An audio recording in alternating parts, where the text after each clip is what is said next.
The best line in the world when we're about to go on air is, do we have another cable? Coming from the sound producer guy, the guy who's supposed to be on top of it all. Hey, good evening, ladies and gentlemen. It is the Sackheads Radio Show. How are you this evening? We're doing well. We are live right now. We're also simulcasting tonight. We're trying out our new software. We don't promise... It's not working out so well.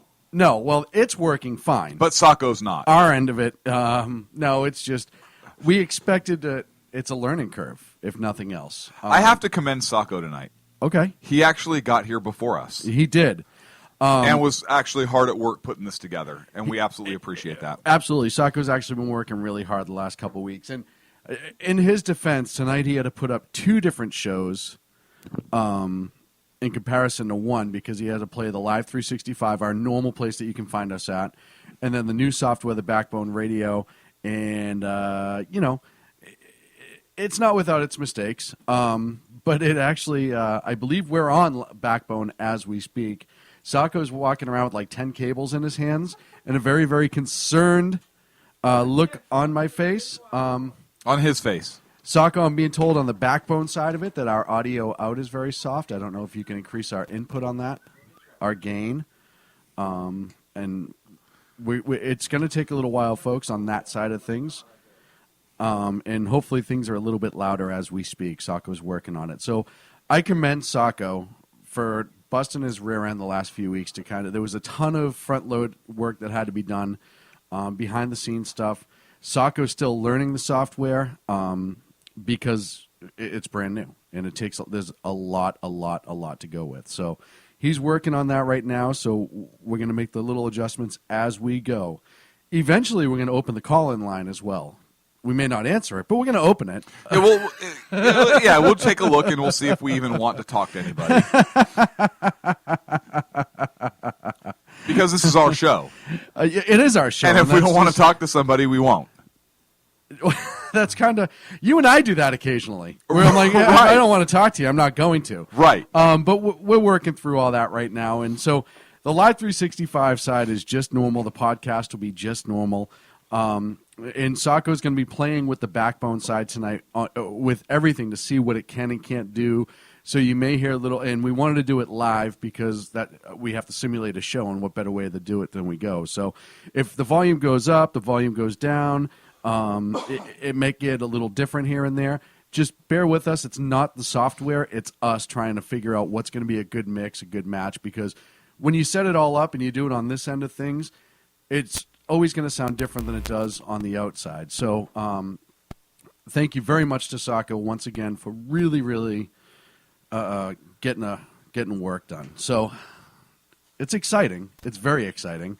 The one thing that we didn't take into account, and this is why the music was a little weird at the beginning, is we forgot to preload the new sounds into the new system, or the intro music, commercials, etc., into the new system. So at the last minute, Sacco tried to play it on a tablet, and the cable was bad, so that had nothing to do with the software. That had to do with our end of things. So, we're idiots. I don't know what else to say.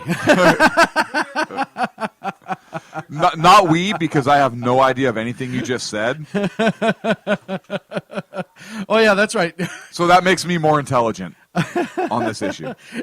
In Clint's defense, he literally did nothing except tell us when we did things wrong. So that was good. It was nice to have it. That's not true. I prepped the show.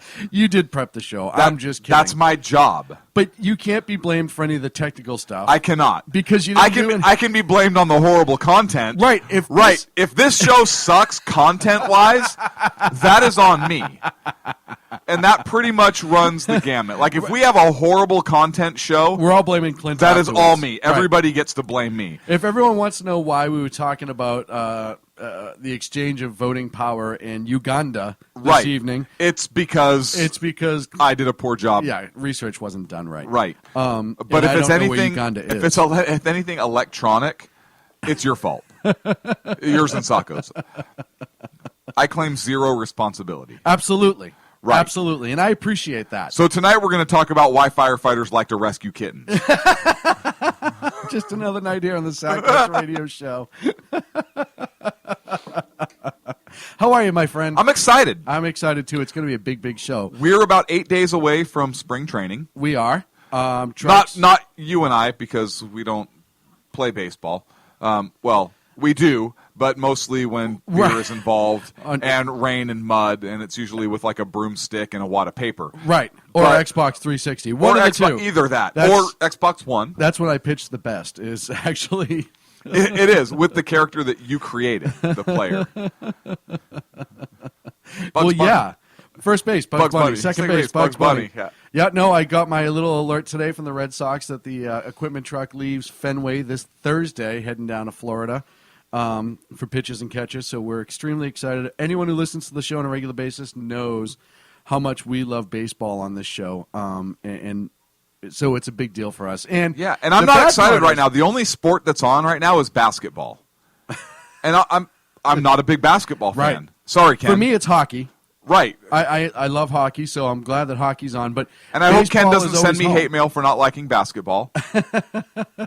Chat room, and I think it's Rick, said, and the misery of being a Phillies fan. So that's... But it's still baseball. You're going to win one or two games. Yeah, absolutely. And the Phillies, you know what? The Phillies have a tendency to have good years occasionally out of nowhere. So they do. And I know for me...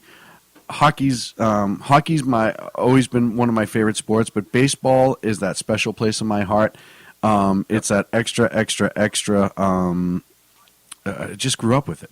You know, that's. You're from Beantown. I am.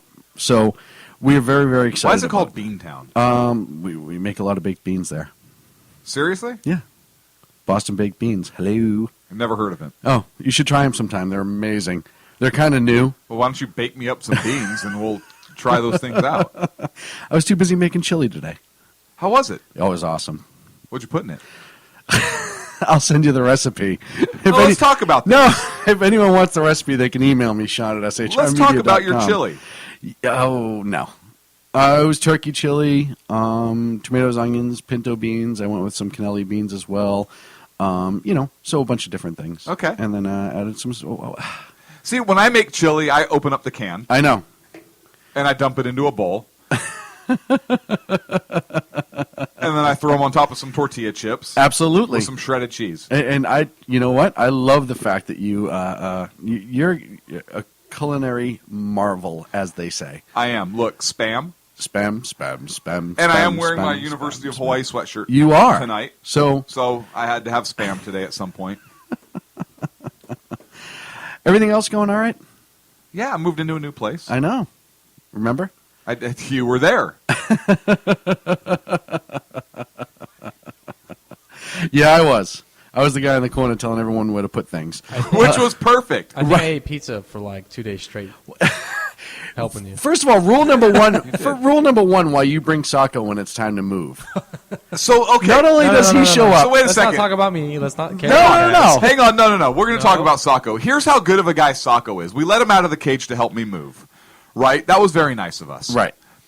But then Sacco's helping me move, and he buys pizza. Yeah. 2 days in a row. 2 days in a row. Sacco buys. And then when I tried to give him money, I'm like, no, dude, you're helping me. Like, I'm the one that buys pizza and beer. He fought with me about taking my money. I finally had to stuff him back in the cage, utilizing a headlock. and shove it down the front of his G-string, which I thought was weird that he had one on. Backwards. Because it was backwards, Right, right? that's always bizarre. And it was licorice. But hey, you know Don't what? ask how I know that, right. but it was. And that's how Sacco finally had to take the money. Like, he fought me on it tooth and nail. But we got you in there, and that's all that counts. And he did fight tooth and nail. Literally, there's some of Sacco's teeth that's in the front door of that house now. Right. It's very, very Right. bizarre. So, man. What? Well, you know, there's so much to talk about this week. There's I don't even nothing know to where talk we're going to about. start. Uganda. You know You why? just said earlier, You know why I don't Uganda. know? Do you know why Why? I don't know where we're going to start? Why? Because we didn't get the board done tonight. That's not true. You didn't get the That's what's up not board true. done. First of all, the board is broken. Right. And I told you we had to get a new board, and we didn't do that tonight because we were too busy eating Chipotle. Wee. This is the board. Let me put on my magnifying glasses. Put on your magnifying glasses. They're not sunglasses tonight, for those of you that are interested. Yeah, I can't read your writing. I have. You're going to have to prep me all night. All night, you're just going to have to say, nope, this is what we're talking about next. Hang on a second. I ran it down with you prior to going live at 7:59. Yeah, it's 7:59 and a half. Well, you guys were busy working on stuff, so I have it right here. It's between us both, but the board is done. The Okay. topical outline is done. All right. Don't make me out like I didn't do my job. Well, it is 8:15, so I'm going to give a drum roll, and you're going to give me the first topic. Wait. Okay, Uganda. I don't know how you guessed that. Right out of the gate, what do we got tonight? Right out of the gate. Look, we're going to talk about a little township in Pennsylvania. Conoy. I can't pronounce it. Conoy Township Yes. out of Pennsylvania. They have a sign that I thought was absolutely beautiful. And we talked about this earlier. I sent you the article, and I said, we need one of these in our city. It will never happen because people here wear Birkenstocks and smoke marijuana and listen to the Grateful Dead. But we need this sign. And what it says welcome, which is nice. But then it says, this is not a gun-free zone. Ooh, I love that. I It's love beautiful. everything about that. Yeah, this township in Pennsylvania has about 3,000 people, and most of them have guns. And so the mayor decided to put up signs along every major road into the town that says, welcome to Conoy Township, or TWP. I didn't even know that was an abbreviation for township. Apparently it is. And then it says, this is not a gun-free zone. And it's intended, according to a statement from Stephen Moore, the township supervisor. He says, what we're telling people is that when they do come here, they should feel safer knowing that everyone in this township is watching out for them. What was his name? Stephen Moore, M-O-H-R. I'm pronouncing it Moore. I'm just putting him on the list of people to buy beer for. M-O-H-R. Uh-huh. Stephen Moore, Conoy Township. Awesome. I love that idea. In Pennsylvania. In Pennsylvania. You know, and it's funny because we've talked about this a bunch of times on the show in the past, and I think more towns need to do this. They do. Well, this town, they have 5 supervisors that sit on the board, and guess what the vote was? 5-0. Yes. We may have to move to Conoy Township, Pennsylvania. We might. I have to keep reading it. Which, and he says, I think even those who have bad intentions can read. So he's giving a little more credit, perhaps, than maybe due. You know what they should just put on the sign for those who cannot read? What? A picture of Yosemite Sam, where he's like shooting the 2 guns into the sky. I think that would be awesome. Yes. And there are people that are angry, and of course they say, "Listen, this is obviously a threat." And the supervisor says, "Look, the first word there is welcome." That's how you know it's a lovely place. We have a lot here that we take pride in. What we're telling people is that when they do come here, they should feel safer. Well, and the criminal, he should realize that going into this township, he could have a bad day. I want that guy running for president. I'm telling you right now that he'd get a ton of votes just for that. And it's not without controversy, as somebody linked to me in the chat room, and it's under guest, so I'm not 100% sure who it was, is they're already starting to have some of their signs defaced. Obviously, the gun nuts, the gun grabbers, putting peace signs on it. It looks like I know how to spray fix painting that. Over. Oh, do tell. Here's how you fix that. Not that I'm advocating this, but I'm just saying it would fix the problem. Oh no. What? Nothing. Go You ahead. shoot the first one. The first sign, No. so they know you're serious. The first person who defaces it. That's not good. Would it work? It would work. Yes. Okay, it's kind of like having law enforcement get military surplus A-10s. Hear me out on Hear this. me out on this, okay? And the first time somebody runs and it's a pursuit, and they see an A-10 slowly coming up on them in the rearview mirror, and that cannon just lights the car up, they would never, nobody would ever run from the cops again and endanger innocent lives. True. You're 100% true. That probably would never happen again. But So all the township would have to do is pass the death penalty for this misdemeanor. on site. Hear me out on this. Fortunately, we're a nation of laws. Right. So you would have to pass a law like that in order to make it legal. Or you make it treason against the township. Ooh. Because by defacing that sign, you are, in fact, it is considered, and you pass a resolution saying it is considered an act of war Oh, Lord. because you clearly want to restrict people's Second Amendment rights guaranteed under the United States Constitution. Yes. And as an enemy combatant, Yes. You've been charged with treason against the town of, hold on, let me read it again, Conoy Township, Pennsylvania. How do you plead? Confused. Very good. We're going to go right to the next stage. sentencing to be carried out immediately. Oh, wait, you get an appeal. Do you have anything to say for yourself? Not good enough. Oh, Appeal man. denied. What do you think? What do you think? I think, No, look, that's obviously we're being ridiculous. what? How are Wait, we being well, ridiculous? I don't know. We're not being ridiculous at all.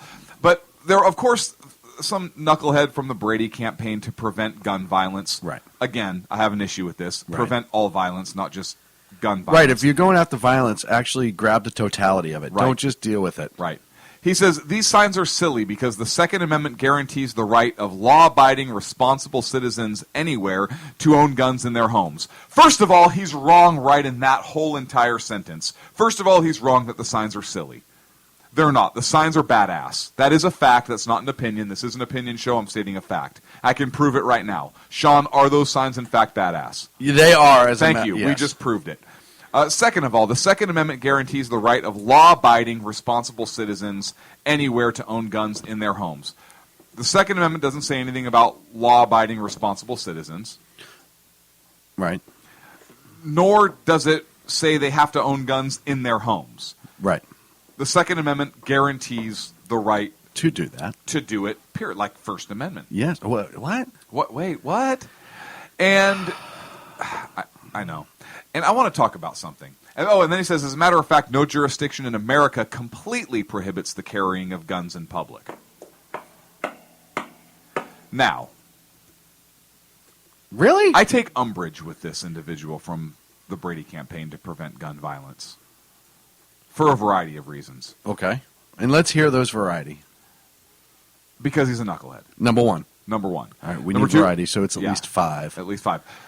Completely wrong on the Second Amendment and the interpretation. Okay, it's 2. That's 2.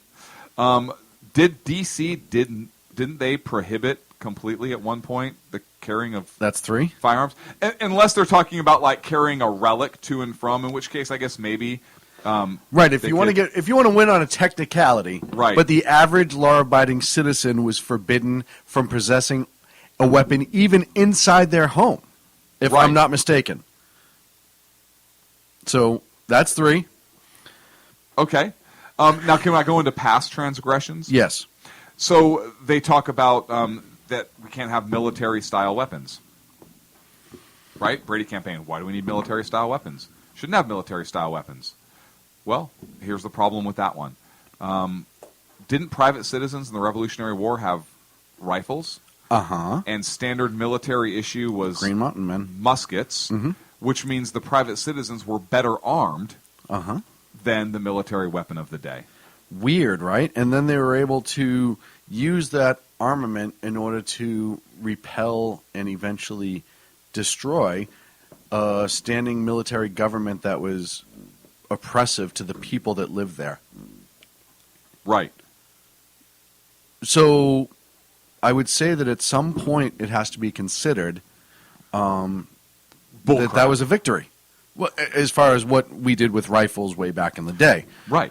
So therefore, yeah, that renders his argument bullcrap. Right. And they've also taken the position that the militia is the National Guard.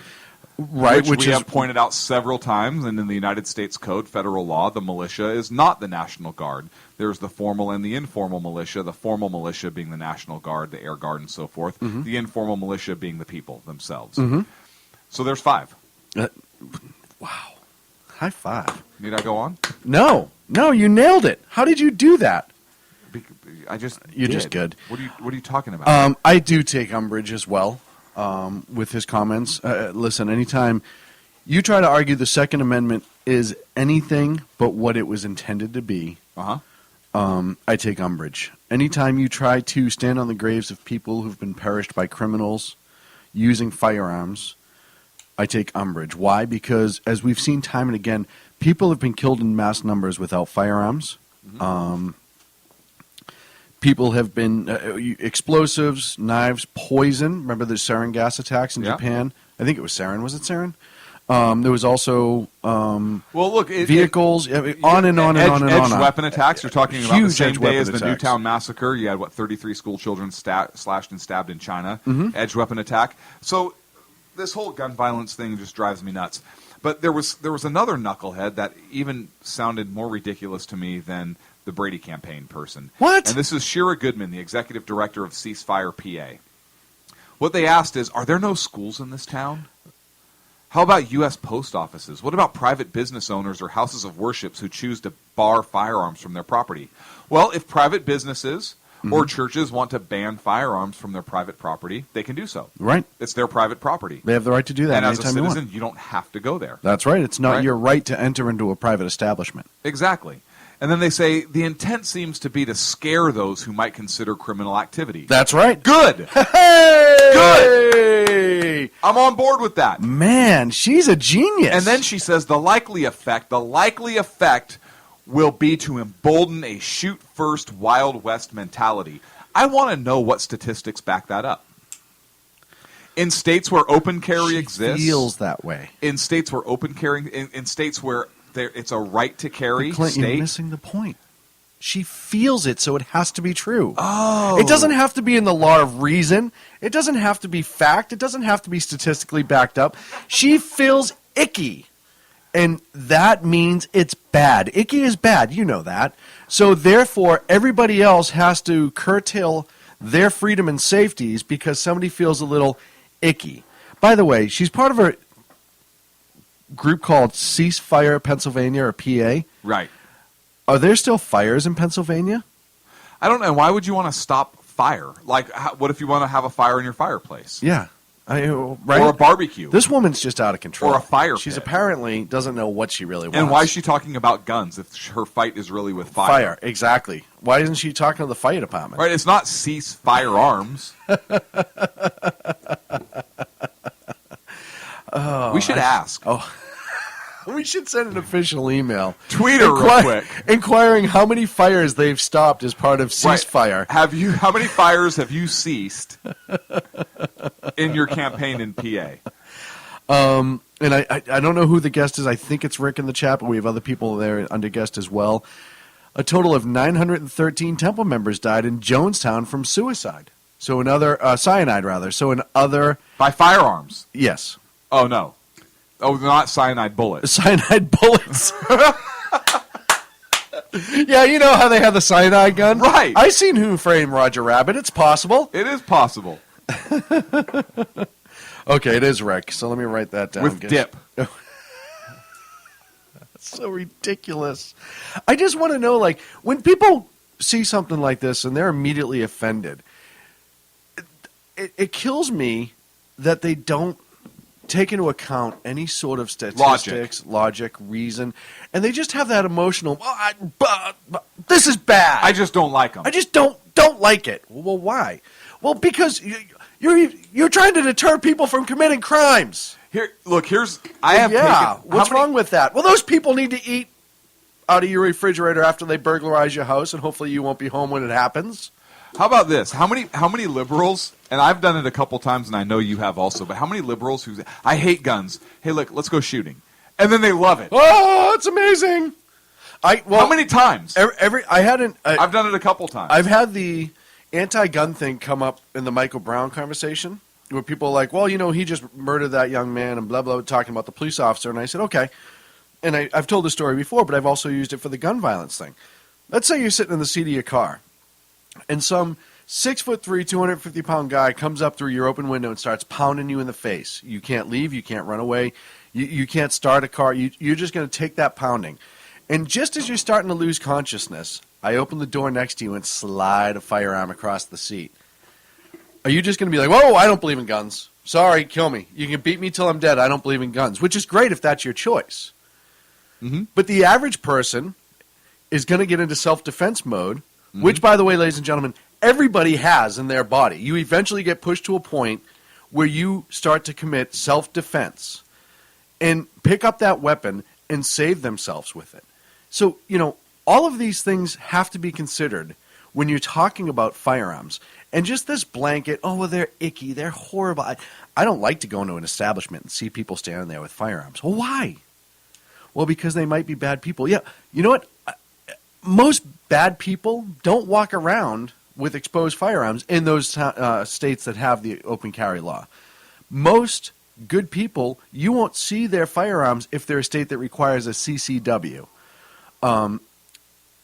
You won't see it because they know how to carry it. They've trained. They've had some sort of instruction. They're not going to do it in a manner that is wanton and reckless. So those aren't the people you should be worried about. The average gun owner isn't the person you have to be worried about. You have to worry about the guy who drives by with an AK-47 that's been smuggled in from Mexico, and he's a felon and a gang member, and there's 52 kids at a birthday party on a street corner, but that one guy he wants to kill. That's the person you need to worry about. That lunatic, that idiot. Not the rest of the people who've never been arrested or anything like that, who just want to be able to protect themselves and other citizens against the evil guy with the AK-47 from other places. It's just insanity to me. Absolutely insane. You know what's insane to me? What? You're about the student in Nassau County, Florida, who got reprimanded for saying "God bless America." Yes. In a speech, right, to the class, or it was over the public address system. He read the daily bulletin or whatever, and then he said "God bless America," and two atheist students anonymously complained. What? I just wanted to throw that out for our listeners, make them angry before the break. We're up against a break, folks. We are up against a break. When Sacco. we come back, it's Terror Block. It is Terror Block. We have a lot to talk about at Terror Block this weekend. Sacco's saying we can't go to break.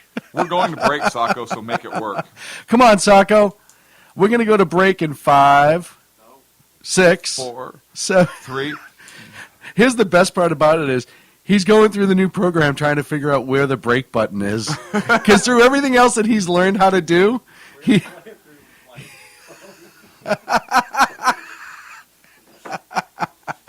Are you ready for your break, Sacco? No. Look, we're usually varsity. We're operating like at exhibition. Yeah, we're definitely an exhibition team right now. And that's fine. That's fine. We're in spring training. We are in spring training. We're in spring training mode. How about this, Sacco, for the Live 365? A world controlled by corrupt politicians.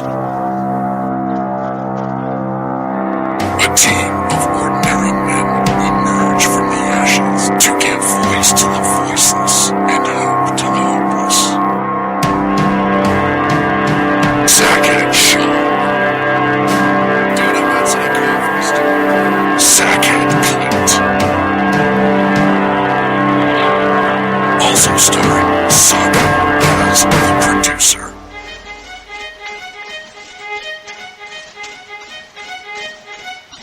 They are the Sackheads Radio Show. Every Wednesday at 8 p.m. Pacific on SHRmedia.com.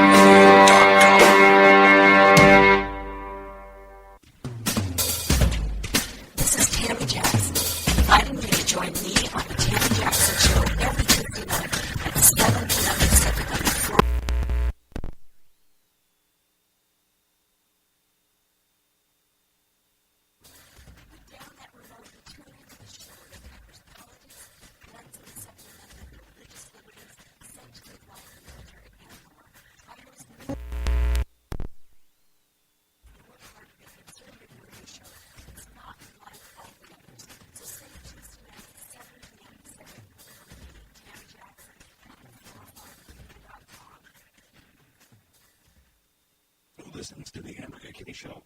Let's find out as we eavesdrop on listener Roger Johnson in Encinitas. You know, if our policy is going to be for any child that comes to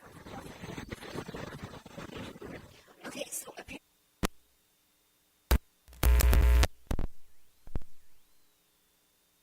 apparently Roger fell asleep in the middle of my brilliant political tirade, and now he plans to sue me because I put him on the air sleeping. Obviously, he's a liberal. Snoring, not an option while listening to the Andrea Kitty Show. Tuesday mornings at 11 on Financial News and Talk.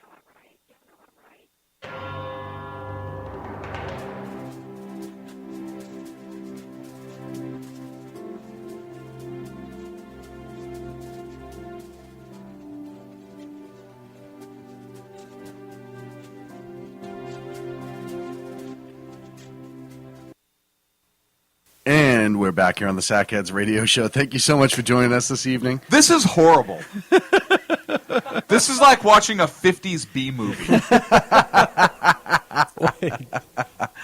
Well, you know, we knew this is exactly what I wanted to do it, though. This is kind of like, honestly, this is kind of like watching an adult film from a critical standpoint, right? Oh, I see your washer is broken. Yes, I need you to repair it. I mean, this is horrible. I knew there was going to be mistakes tonight. That's fine. You can just go back to the regular if you want. No. Okay. No. Sean is in stubborn mode. For all of our listeners out there, Sean is in stubborn mode. Sean essentially is the captain of the Titanic. And rearrange those deck chairs. He knows that we're going too fast for our small rudder. He has the iceberg. I'm like Captain Scatino on the Costa Concordia. He has the iceberg warning in hand.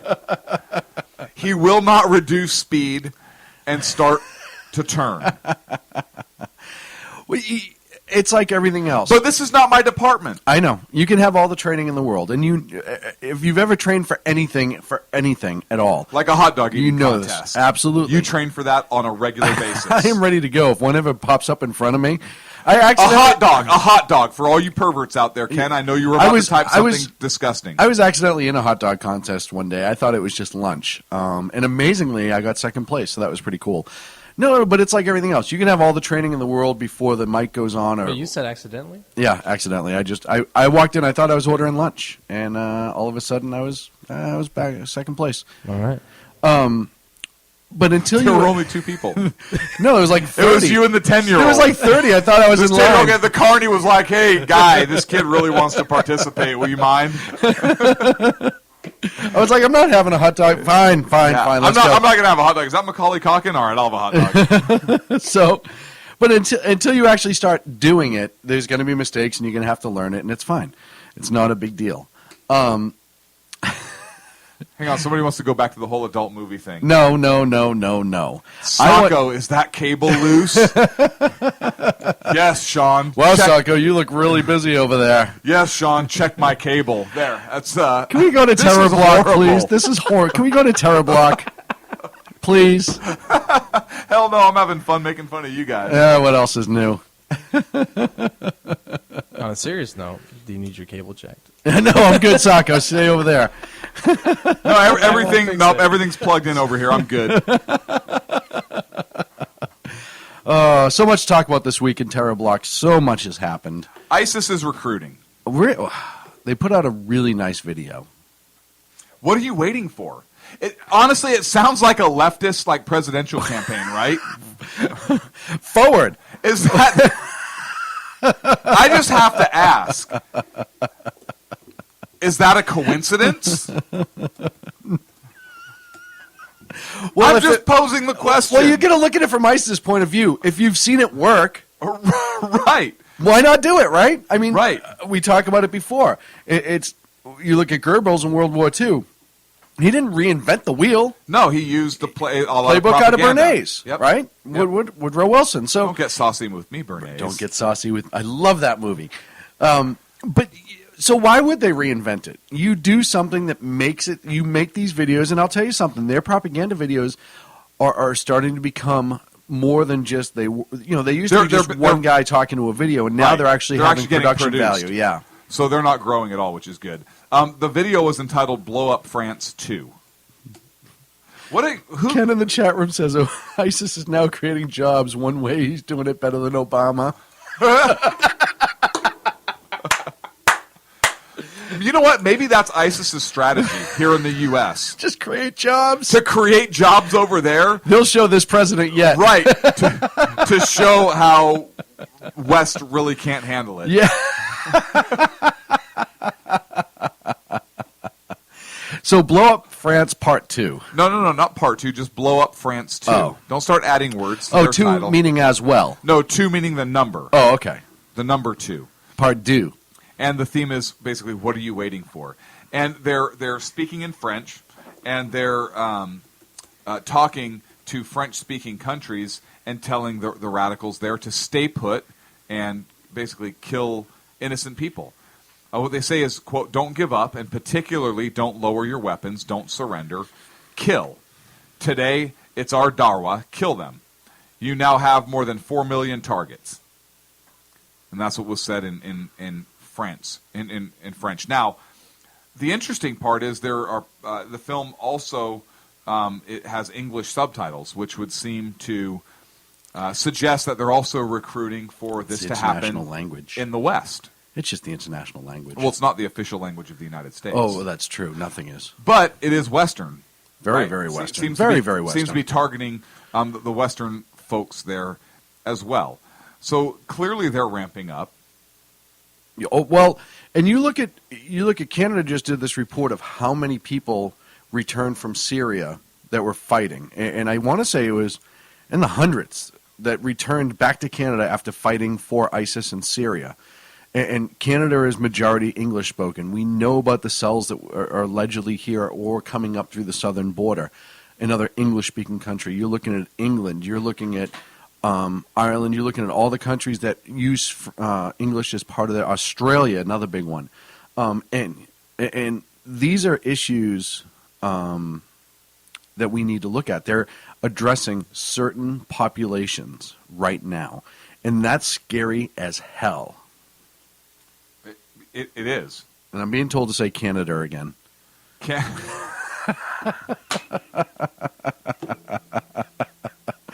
Oh, Canada. What is with you tonight? I don't know. I'm excited. Why not? I'm excited about the show tonight because it's going to be. I knew it was going to be a fun show. I was really looking forward to it. I'm excited about the soft. I'm excited about a lot of things. Can we get back on topic? Go. You asked what was with me, and I told you. Oh, it's fine for you to step away from topic and go walking with your big nose down the hall talking about whatever you want. But as soon as I answer the question you ask, and you're just me. Move on. .org. That's a great website. If you ever have a chance to check it out, they're full of crap. Oh man. There have been talks about arming Jordan, and I'll be interested to see if this president does that. Look, Jordan is pissed. I love Jordan. Yeah. Like, not the tennis shoes or the basketball player, although he was an amazing basketball player. There's no. But the king of Jordan is basically, we're going to fight them until we run out of bombs, bullets, and fuel, essentially, is what he's saying. And one of the things they need help with is with arms. And I'm curious to see if the Obama administration is going to boost aid to Jordan by arming them. Mm-hmm. And I know that there are lawmakers up there in Congress on both sides of the aisle, Republicans and Democrats, who are urging the White House to step up their support and to give Jordan the weapons they need in order to fight ISIS, particularly since they're all in. I mean, Jordan, by all accounts, is they're all in. Didn't they make a comment this week? Because they said some Jordanian aircraft bombed and killed some hostage, and they said, "Well, I don't know how you could tell the nationality of a jet flying over at those speeds." Right. Well, right? Which was a great response. Like, did you do it? Like, I don't know how they could tell it was ours. Right. It could have been any jet It flying could have over. been everything. UAE started flying again with us. It could have been one of them. Right. And if I was Israel, I'd be calling Jordan right now saying, "Hey, What do you guys need? Just in case the Americans don't step up, we want to make sure that we can help you guys out to meet the need of the cause. So, but we need to. And look, John McCain, and we don't have the cuckoo clock sound anymore, which would have been perfect. But John McCain actually says, "Hey, listen, we need to help Jordan. We need to send aid. I mean, he's on the Senate Armed Services Committee." And he is actually saying we need to step up our aid so that they can have the tools necessary to fight ISIS. It is a common enemy. We have to do this. And what's interesting is the Obama, it's not interesting, it's sad. The Obama administration does not have a specific strategy for dealing with ISIS. No. Jordan does. I know that. We are going to go kick their butt. That's their strategy. They didn't need a strategy Perfect. other than you're going to suffer for your discretions. For your indiscretions. Indiscretions. Right. I know what you meant. So if we don't have a specific strategy, and by we I mean the Obama administration, then we can at least help somebody that does by giving them arms or whatever other military means that they need. There was a Senate hearing, I believe it was last Wednesday, a week ago today, where Ashton Carter, who's the SecDef nominee, basically told Senator McCain that he believes the U.S. needs an ISIS strategy, but he couldn't define it specifically. He couldn't say what that strategy is. What his statement is, he says, quote, "I think the strategy connects ends and means." Okay. Yes, a strategy does connect ends and means, but what are we going to do specifically? That was the most non-statement statement on the face of the planet. Right. A strategy. All right. Let me rephrase this. How are we going to blow up bad guys? Stuff. Ooh, well, to blow up bad guys, that means bombs land on bad people. Just answer the question. Stop sidetracking. They don't. Well, he can't. He's not. I don't think he's sidetracking. They just don't have one. Right. He doesn't know. And the big push for look, King Abdullah II, Jordan's king, is all in. I mean, he is all in. Yeah. And they need ammunition, they need bombs, and they need fuel. All of which we can provide. Yes, all of which we can provide very easily. And I think, look, I'm not a big one when it comes to spending money. I'm not necessarily a big foreign aid guy. However, in this case, when we're talking about ISIS and we lack the testicular fortitude ourselves to really do anything, we can have a proxy. About it, I am all for this. Listen, they say all the time, it's all about a coalition. It's all about a coalition. We need a coalition. Got to have a strong coalition. He said that today like 5 different times in his little speech. Look, Jordan's part of the coalition. Let's help him out. Even Pistol Grip Pelosi herself said on Thursday that the administration could, quote, move quickly to give more capacity to the Jordanians. Yes. Pistol Grip understands when you have, where we are. When you have somebody like Pistol Grip speaking reason, you know it's starting to get bad. You know it's pathetic. And you know what? This could be something, too, that I think you're going to start seeing. I think you're going to start seeing Democrats pushing back against this administration to be more decisive, to be more forthcoming. They already are. I mean, this is a bipartisan push to do something. We already provide Jordan with a $1 billion economic and military assistance package, right? But we need to get over there and help them secure that border with Syria. That's going to be a fight, too, in addition to their specific fight with ISIS. And look, the White House has said that, we'll consider any aid package that Congress gives to us, but we'll be looking for a specific request from Jordan's government. They said they need bombs, ammo, and fuel. What else do you need? Why do you? You know what? How much of a bureaucracy is that? Just put it in a memo. Put it in a memo. Did you file your TPS reports, Jordan? Right. Soldiers, hang on. Soldiers should have what they need. They shouldn't be filling out requisition forms for gear they should already have. So what do you guys need? We need bombs, we need bullets, and we need fuel. Right. Okay, write that to me in a memo. Right. What's your assessment of this, Gunny? It's a clusterfuck, sir. But you literally got the answer, and now you're saying, I don't know. Maybe you got to write this down. At the end of the day, Jordan, and we've said this a bunch of times, Jordan has been a long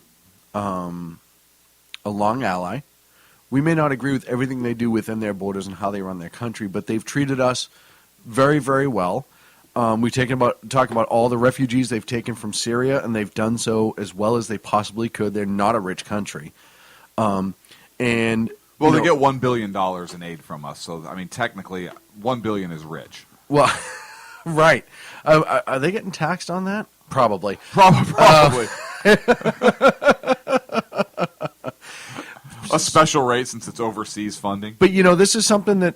And again, I don't know what it is with this administration. When it comes to our allies, we'll run over to Saudi Arabia when the king dies. And Saudi Arabia hasn't been a great ally, and they do a lot worse things in their country than Jordan does. Mm-hmm. And they've pretty much held us at oil hostage for the last 30 years until we started to have our own. And now all of a sudden they want to be friends again. But the Jordanians... when it came, I mean, they were so bad that they took rocket fire, I believe, during the first Gulf War, or missile fire from the Iraqis because they knew that they were aiding us in fighting them back. So it goes back at least that far, if not further. I think they should be the spearhead of this attack on ISIS right now. I really believe that. They're motivated. They have the ability. They have a decent military.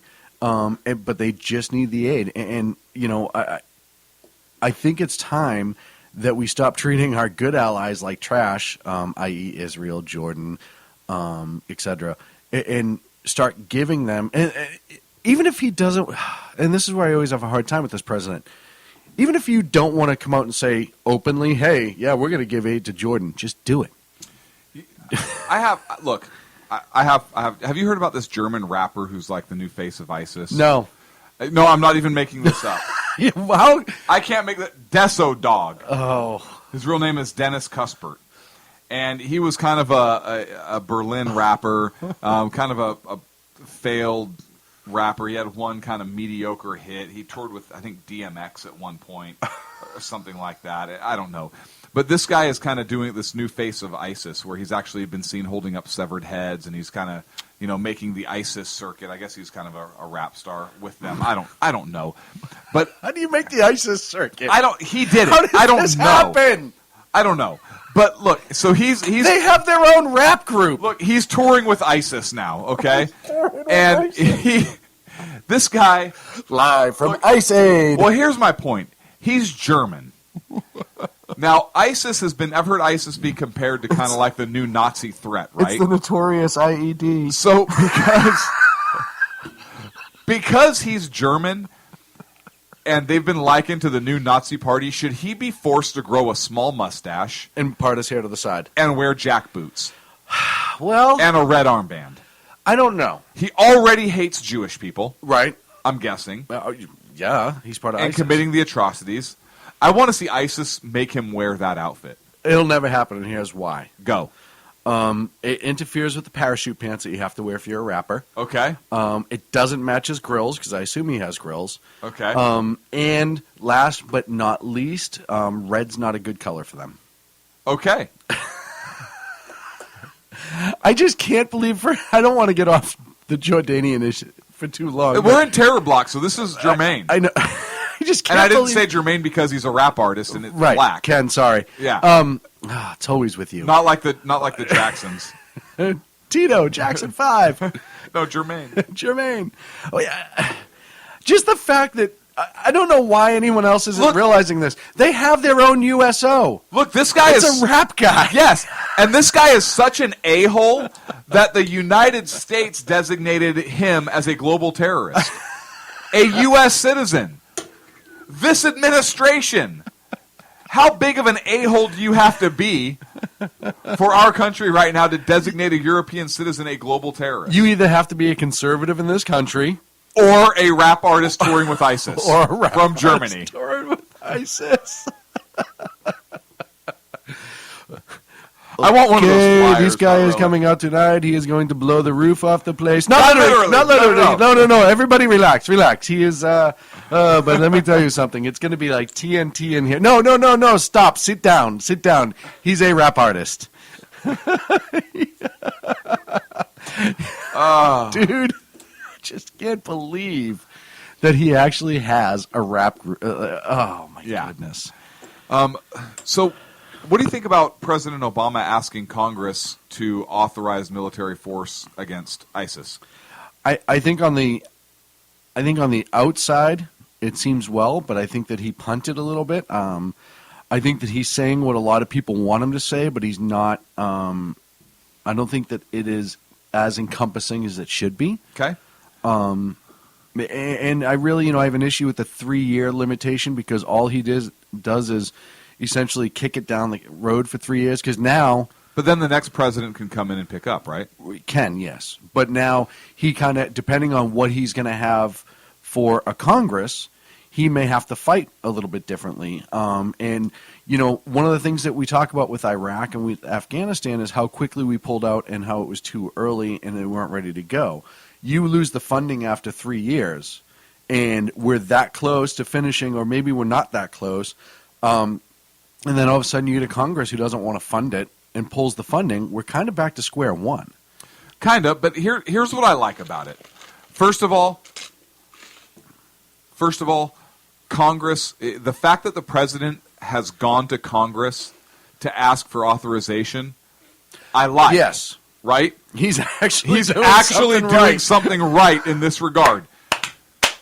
You may not think it goes far enough, or it should be. But look, the fact that only took him 6 years. Right. The fact that he went to Congress to ask for authorization to use military force, I'm happy with. Mm-hmm. I think that Congress should straight up declare war, and then let the president, as commander-in-chief, decide what kind of limited ground operation he wants, or whether he wants it to be all-encompassing or not. I think Congress should say, okay, we'll authorize military force against ISIS, and we're going to do it through a formal declaration of war. That's what I believe should happen. Now, he does say limited ground combat operations. I disagree with that. I think that there should be a large-scale ground operation in conjunction with the airstrikes, because in order to root this problem out, I think there has to be a coordinated ground effort in order to fight them. And you can coordinate with the Jordanians and the other groups in our coalition. I have no issue with that, of course. However, I don't like that he's asking specifically or only for limited ground combat, but I understand why he's doing it. I understand that the president probably doesn't think he could get an open, hey, yeah, go commit ground operations. There are a lot of Democrats that don't want that full-scale ground operation, particularly since we're so close to the Iraq and Afghanistan wars, that some Americans are weary about sending combat troops into the region again. I understand that there are some conservatives that really want to limit our involvement in foreign affairs and foreign wars, and I'm one of those. Mm-hmm. However, ISIS is calling for attacks in the West. Mm-hmm. They're recruiting, and this kind of ties back to our first segment, they're recruiting, and they have English subtitles in their recruitment visits, so obviously they're also preparing for some kind of action or recruiting people in the West, which includes the United States. So in this case, I can actually justify sending ground troops to deal with ISIS because they are a direct threat to us, and through their lone wolf attacks and through their sleepers and so forth and what they're calling for, they are a threat to us here in our homeland. So I have no problem sending troops there. But I think Congress can kind of sidestep a lot of this, sidestep the 3-year thing, sidestep Obama asking specifically only for limited ground combat by giving a simple declaration of war. And once war is declared, President Obama, as the commander-in-chief, can opt to use limited ground combat forces. He can opt to use a full-scale ground force as he needs to, or start limited, and if the need arises, build up from there. It also opens the door for the next administration coming in to expand or contract the operation as they see fit in order to defeat ISIS. That's what I think, but I understand there's some pushback on both sides of the aisle. Oh, it doesn't go far enough. It goes too far. We shouldn't be involved in foreign wars. Look, does ISIS pose a clear and present danger to the United States? Yes. Yes, it does. Does ISIS form, is it an immediate threat against the citizens here in our homeland? Yes. Yes, it is. Yes. We've had terror attacks here. We know that there are Islamic extremists here in our homeland. So we have to root out ISIS, and in doing so, I think we need to have a formal declaration of war. We are almost up against a break. I don't know if we have any. Sacco's saying we're not taking any breaks tonight, folks. I love how we look at him. He's like, yeah, no, that's not happening this evening. No, Yeah, so Obama, he's walking a political line because he understands the big differences in where Congress is right now, or where those sides are. So he's kind of trying to walk middle of the road, and I get it. It's not exactly what I want, but again, I'm happy he's going to Congress, and I think Congress should actually give him this one. I really do. Well, I think they do. I think they should. I think they should make a little bit of change here and there, but do so in a way that he's going to support it and not just be like, well, I'm not going to do anything. I agree with the declaration of war. I think that's something that definitely needs to happen. My biggest problem is I feel that this is a kick down the road to the next president. I feel that he gets to wash his hands of this a little bit. But he should. It should be a kick down to the next president. He's not going to be president anymore. But no, I understand that. But what I'm saying is he's not being decisive enough, in my opinion, now as a leader. And what we end up with is, well, I'm going to give you enough to make it look like I'm doing something, and then I'm just going to bounce. And then hopefully it was enough to make things seem nice and successful. But, I want him to be angry. And I know we've talked about this before. And I know we're not going to get it out of this president. I understand that. But as a citizen in this country, I want him to be angry with this matter. I want him to, even his speech today, which I agree that he said some things that I was shocked to hear, and I was glad that he said. But I want him to come out and say, hey, listen,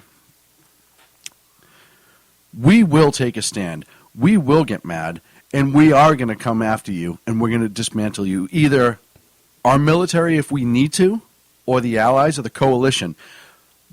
But don't just read from the card, which is what I felt like it was today. I felt today that his little preparers said, okay, we're going to put this down, and this is, we're going to write. And he was just like, all right, whatever. As long as I don't get pinned as the president that got us into another ground war, I'm happy. How about this? He's authorized to use military, the military. He's the commander in chief. Yes. Hey, Congress, you're not going to have my proposal. Okay. We have ICBMs. Yeah, let's just take the nuke tip off and I'll just launch this one right here. Did I say take the nuke tip off? Yeah, I didn't mean that. I'll just launch this one right here, and we don't need ground troops anymore. You and I both know that's never going to happen. Oh, hell no! Of course, it would never happen. But another problem I have, and I know Sacco closed the door, but you know what? You don't get to tell me no when I'm ready to take a break, and then dictate to me when the break is. You can wait a little bit longer now, my friend. No. You lost control when you weren't ready for the break on time. Did we? So I think the last bug just got figured out. Thank you, Sacco. Look, I don't like the fact. I like the fact the president's going to Congress. I don't like the fact that he is kind of having this proposal laying out what he wants Congress to declare. I mean, yes, he kind of asks for what you want, but his proposal bars a, quote, enduring offensive ground combat operations. I don't think Congress should authorize that. I think Congress gives a straight declaration of war. Hey, you're the commander-in-chief. Do what you need to do. Yes, do what you need to do. If you don't want to have enduring offensive ground combat operations, then don't conduct the war that way as But that's right? That's one of the things that I took umbrage with, and I wish he would just say, hey, you give me the declaration, and I'm going to be as conservative with our troops as humanly possible. But if the needs arise, you're damn well right that we're going to take care of business. Right. All right. Now, we're up against a break. Is that okay with you, Sacco? Sacco, do we have approval for a break now? Clear. When we come back, I want to get a little bit more into this. Maybe not really. I think we've talked about it enough. But I want to get into the Ukraine as well. Ukraine. I don't want to get into the Ukraine because it's cold and maybe I don't know. I just don't want to deal with the Russians. I mean, I want to deal with the Russians. My corrupt Yeah, but politicians. Vlad the Putt-Putt is kind of not You didn't build that. You didn't build that? Yeah, I A did. team of ordinary men emerge from the ashes to give voice to the voiceless and hope to the hopeless. Sackhead Sean. Dude, I'm not saying cow for the stupid promo. Sackhead Clint. All good friends of ours usually show up drunk. Also starring Sako as the producer. I'm a little bit drunk, cause I'm drinking. They are the Sackheads Radio Show. Every Wednesday at 8 p.m. Pacific on shrmedia.com.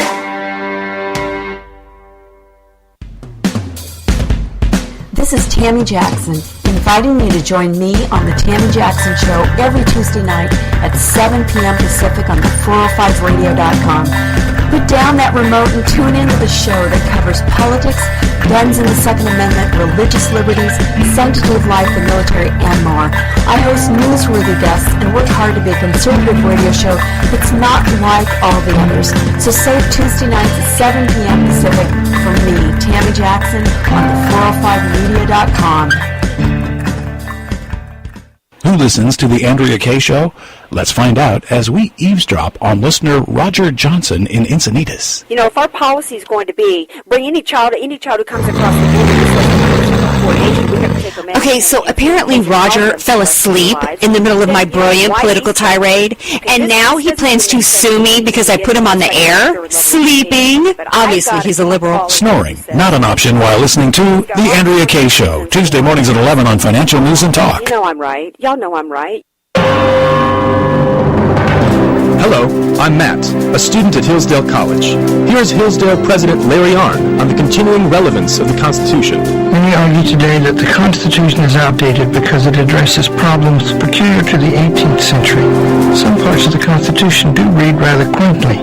Consider the injunction against titles of nobility in Article 1, Section 9 of the Constitution. But is that so outdated? The purpose of the injunction is to prevent the government granting special privileges to some for partisan reasons. This strikes at the heart of the rule of law. The crony capitalism so common today is a place where the government bestows favors and tax dollars on some businesses to give them a leg up over others. This is exactly the kind of thing the Constitution was meant to prohibit. The Constitution is not so outdated after all. This Constitution Minute was brought to you by Hillsdale College. To join the national conversation on the Constitution, go to constitutionminute.com.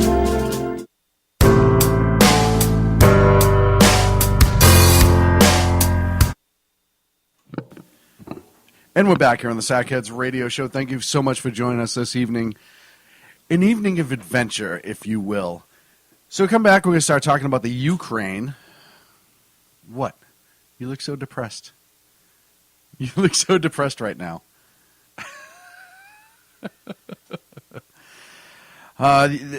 Listen, amazingly, they're in peace talks in Belarus right now.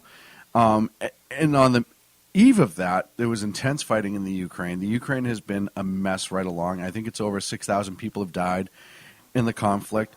One of my biggest issues with the media and this government, our government to start, is we keep calling them Russian-backed separatists, which I think is a cute word, but I think we should just start calling them what they are, which are Russians. And we've said that from the beginning. And, you know, it's funny that we do this with Iran. We do this with a lot of things. Like Hamas is Iran, as much as nobody wants to admit it. I thought it was that stuff you eat, because I've seen it at the grocery store. No, that's hummus. Oh, I totally, thought it's different. Totally different. Same thing with Hezbollah. We have to stop laying these cute little taglines. Listen, when the invasion of Crimea started, there were guys in full-blown Russian military uniforms that just didn't have a patch. Right. That was the only thing they didn't have. And we actually talked about it in the Crimea River segment that we did that night. Oh, sorry. Remember? Yes, I remember that very, very well. I sang that song for 3 weeks after that. I know. I had to hear it all of the time. It was ridiculous. But it kind of limits, well, it kind of brings to the point for me of when is any government, I know our president won't do it, I hate having to say that, but when is any government just going to come out and say, Russia invaded the Ukraine, this cannot be tolerated. One country invaded a sovereign country to essentially take it over and make it part of their own. It wasn't a liberation as much as they want to call it a liberation. It wasn't anything. They're taking that country slowly but surely, piece by piece. There's been Russian armor that's been seen in the Ukraine. There's been Russian equipment, that you name it. I mean, you go back to the Malaysian airliner that was blown out of the sky. It was done with an anti-air system from Russia, possibly, we believe now, operated by Russians. So Russia invaded the Ukraine, which is why we're having peace talks, or they're having peace talks with Russia. And I don't understand why this is so hard for mainstream media and this administration to figure out. Because it's not Russia. Well, who is it? Russian-backed separatists. I'm sorry. I didn't realize that. Yeah. Don't you read the talking points? I did not read the talking points. I Okay, apologize. well, so you went on that whole rant for nothing. Okay, so is this a war that we should be involved in? Because this is the thing. Does it affect the United States directly in terms of our security, our safety? No. Does it affect the American citizen or our safety or security? Not outright, no. It doesn't. No. So should we be involved in this war?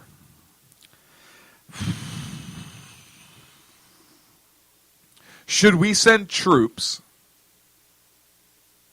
to the Ukraine? Nope, don't ask my question with a question.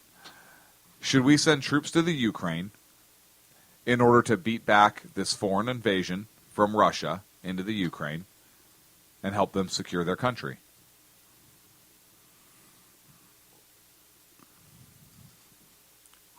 Yes. We do? Mm-hmm. Okay, why?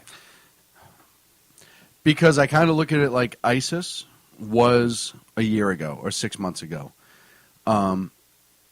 It may not be a direct threat now. Okay. But I fear the future. And I fear what we've talked about before. Put's trying to put the band back together again. He is. But you talked about already, we talked earlier about just making a decision based on fear alone, right? With the whole gun debate. I understand that.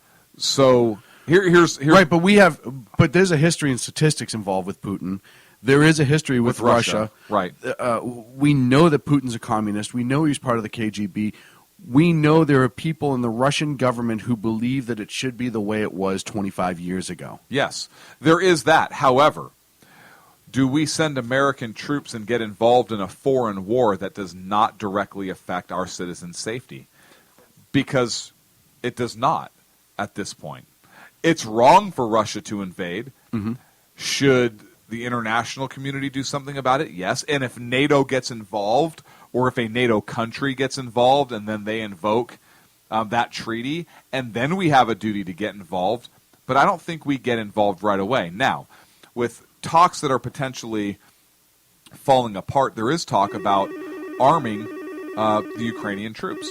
So do we, as a country, arm the Ukrainian fighters? And that would be a move that I could see supporting, arming them to assist them in their fight to prevent Russia or assist in preventing Russia from putting the band back together. Mm-hmm.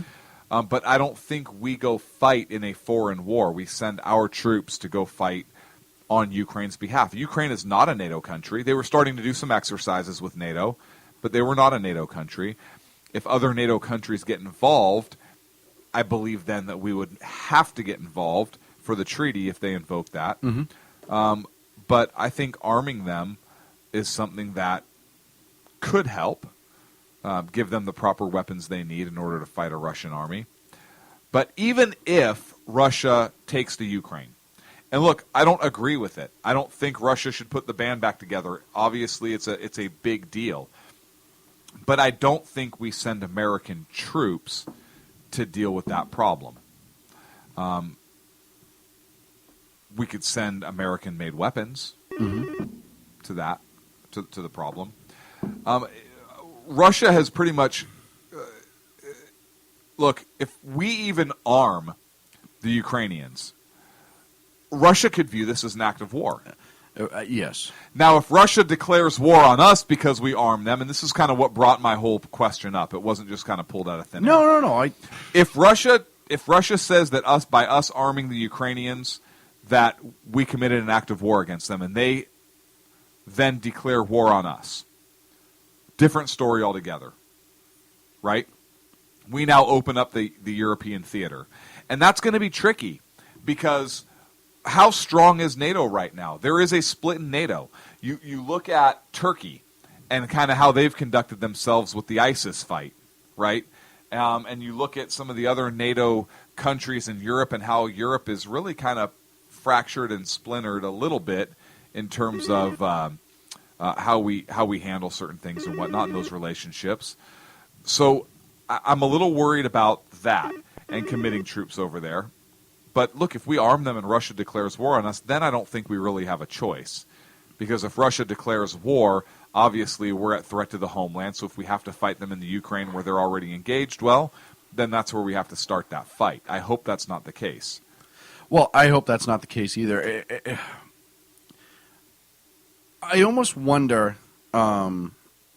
If it's time for for NATO as a group, as an alliance, to turn around and omit Ukraine. And cease to exist. Admit the Ukraine. Immediately. They won't do that because they don't want the Ukraine to immediately invoke the article and now everybody has to fight. That's why they won't do that right now. But because what's Russia going to do? Oh, they're part of NATO now. Okay, guys, everybody back across the border. They won't do that. Everyone in the trucks. Come on, we're going home. We're going Everyone home. in the trucks. Let's go. I have an idea. What? Here's what we do. And hear me out on this. We take a group of 5 to 7 Ukrainian high school kids. Hear me out. We arm them. Oh, no. We call them the Wolverines. Listen, this could happen. Wait, I know a good plan for this, too. Okay. We got to get them horses. Right. If we need horses. And a couple daughters. But a couple. You know, my only problem with what's going on right now is, and I understand your point, and I agree with exceptions. My biggest issue is Putin's going to keep going because we've seen him do this before. He is going to, I mean, look at Georgia. And this is kind of, the reason Ukraine happened is because the international response to the Georgian incident, what was that, 8 years ago now, was so limited. So I that concerns me on that behalf. But even if Russia puts the band back together, other than setting up perhaps another Cold War, even if there is, or even if there is an unarmed conflict, if they do put the band back together, does it directly affect the safety of our citizens here? We're not under imminent threat. We don't like it because communism had been defeated. This president's weak foreign policy, I believe, has put us in a position to where we have Vlad the Putt-Putt now invading Ukraine and being stupid and basically starting to act in a Cold War-esque style. And we even asked Congressman Sessions about that, if you remember. Yes. But does it affect the U.S. specifically? Is it a direct threat to our homeland? I don't believe it is. So unless we get word of atrocities being committed, much like the Nazis did in World War II, right? Unless the Russians are conducting themselves in that manner, do we have a moral obligation to step in and stop that? What is that line? I think that line because is, right now I it's think that 6,000 Ukrainian citizens. Yeah, but I think that line is genocide. I think that line is much like what you saw the Nazis doing, right? It has to be so morally bad where we have a moral obligation to step in. But by the same token, we cannot be the world's police power. I understand that. We cannot. And you bring up genocide. So what was Russia's whole reason originally for going into the Ukraine? It was to protect the Russian. Ethnic Russians. Correct. Right? So for them to be attacking non-ethnic Russians... Yeah, but they're attacking militarily, right? They're not conducting, I don't think they're rounding up people that are non-Russia and just killing them because they are ethnically unpure. No, I understand that, but they're still killing people because of a reason in a specific group of people. They are, but it's not genocide. They're not looking to wipe that race off the face of the earth. They're looking to take that territory. Well, they haven't said that yet. But they're not Are they out in there just murdering women and children and everybody of Ukrainian descent? I would argue non-Russia? yes, because they've invaded a sovereign country. They have, but are they... Women and children are being killed by their troops. Specifically being targeted. Are they rounding them up and specifically killing them based upon racial... Are they cleansing? Are they conducting racial cleansing so they take that territory over? But you say racial, it doesn't have to be racial. It sure it does. That's what the definition of... Okay, but a specific group of people, even if they're just not ethnic Russians, in that area are being targeted, you don't think that would qualify? No, I don't. Because what happens if the Ukraine says, hey, we give up, take the territory? Would the Russians continue to round them up and to kill them based upon just their race? That is yet to be seen. Not based upon... Exactly, and that's my point. To be seen. And that's my point. I understand. We can't get involved in that based on they might do this. Well, I'm playing devil's advocate. That's all I'm doing at this point is playing devil's advocate. Right. And the problem is this is a very, very... That's my foot. This is a very, very slippery slope. It's actually Clint, or Ken, I think. Oh, Ken's on the line? I think he is. Sacco, you're nailing it tonight.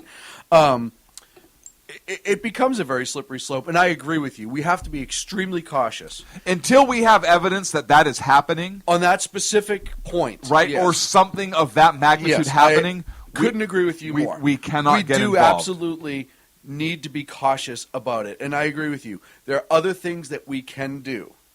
But one of the things, one of the things that needs to happen is that Russia needs to chill the hell out. Yeah, Russia needs to have somebody close to the Ukraine if the Ukrainians are unable to do it. Another ally, the EU.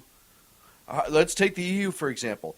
Somebody needs to step in and really get in Russia's face and say, hey, you absolutely need to back off, or you are a direct threat to us because we're a country away. And until you show me... Have you seen the movie Frequency? No.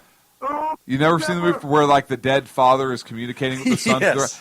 I think Ken may have died and is trying to communicate with us right now. Because I hear something in my headphone.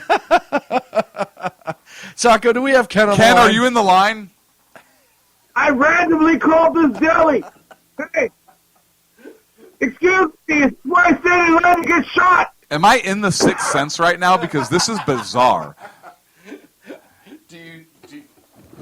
He sounds like he's forever away. How far away? Like at least from here to D.C. Hello, are you listening? Oh, that sounds better. Ken! Yes! Is this the deli? I randomly called the deli. I want to get... What did you do to him? I happen to be Jewish. The deli happens to be Jewish. I thought we could make a match. The exceptional one, Ken McClinton, is on the line with us right now. Ken, how are you, sir? Well, and listen, great stratospheric move with satellite technology, and I love the slave dollars that you're really making on Sacco tonight, man. I tell you, you have no idea how many pens got through. If you look at behind Sacco's seat tonight, there's literally full boxes of pens that we've tossed at him. Stuck into the wall. Into the wall. They've been thrown with such velocity. That's true. I know. There have been pens flung with such velocity that they're literally stuck into the back of his chair and into the wall. He's got one shoulder wound and it actually stuck him to the chair because he tried to get up to use the restroom at one point. Yeah, and that we weren't having that. We weren't having that at all. Yeah, union break doesn't kick in until 10 o'clock. Yeah, pal. this is a non-union outfit. Ken, before you rebuttal against these guys, can you... He's not going to rebut. He Yes, agrees he with is. us. He is not on Okay, your shh. side. Okay, shh. Okay, Ken, can you call in on your phone? I just want to make sure it's not just your Skype line that sounds like you're in a tunnel. Oh, I get it. Okay, Real good, Sacco. Ken's in a tunnel like the slave tunnels because he's black. Just call me. What is wrong with you guys? Ken, I apologize for the racial insensitivity of my co-host. Put him right through when he I'll comes be back waiting in. for Put you. him right through. Right through. I'm calling on the cell phone. Okay, I'll call you back. I'm on the cell phone, so I'll call you back on the cell, or do you want me to call Skype? You're currently on Skype right now, right? Call on the cell, Ken. I'm on the cell phone. Yeah. Whatever you're using, switch to the other one. Switch to the other one. I promise we'll answer. Thank you, Clint. You may go You're down, welcome. You may go down the bottom of the list, but we'll eventually get to you. Yeah, I don't know how to answer, so I can't make that promise, but Sacco, I hope will answer. I would answer if I could. Sacco is so frustrated. This is great. Look, he's got his headset's on crooked and backwards and sideways.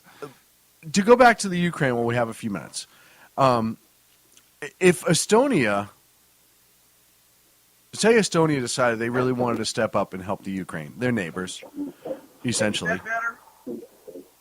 Is what Can you hear better? me? Oh yeah, that's way better. That's way, way better? Yeah, absolutely a lot better. Who are you talking to? I don't hear anything. Though, Ken, I'm going to tell you like I tell every other radio caller in the world, you have to turn your mic down in the background. Turn the mic down? No, there you go. Okay. No, There your you speakers go. were up. I could hear myself. It's not good. Don't turn your mic down. Keep it up. Don't listen to this guy. Okay, keep it up. Keep it up, yo. See, I'm hip. Estonia, You got to be careful when you tell a black man that. All right. Wait, did you say this is a stick-up?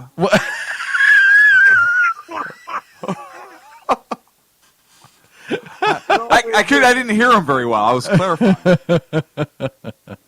Hey, Ken, I'm glad. It's always a It's always a stick up. I'm glad we have you on the line. I kind of want to get your input too as to what's going on in the Ukraine, and whether or not it's is it. Do you think our direct involvement? Do you think our direct involvement is required? You know what I'm saying? I was just driving through the neighborhood, right? And all of a sudden, right, all of a sudden these guys, like, from Russia came on and said, hey, man, what you doing here? I said, right, I'm just living in the neighborhood. I'm trying to check out this lady. You know what I'm saying? They said, hey, you got to get out of here, man. You got to get out of here because we're going to blow this place up. And I was like, okay, I'll get out of here. I'm leaving. So I really think people should leave. So you were live on the ground in the Ukraine when the Russians invaded? Is that what you're telling us? I was there, man.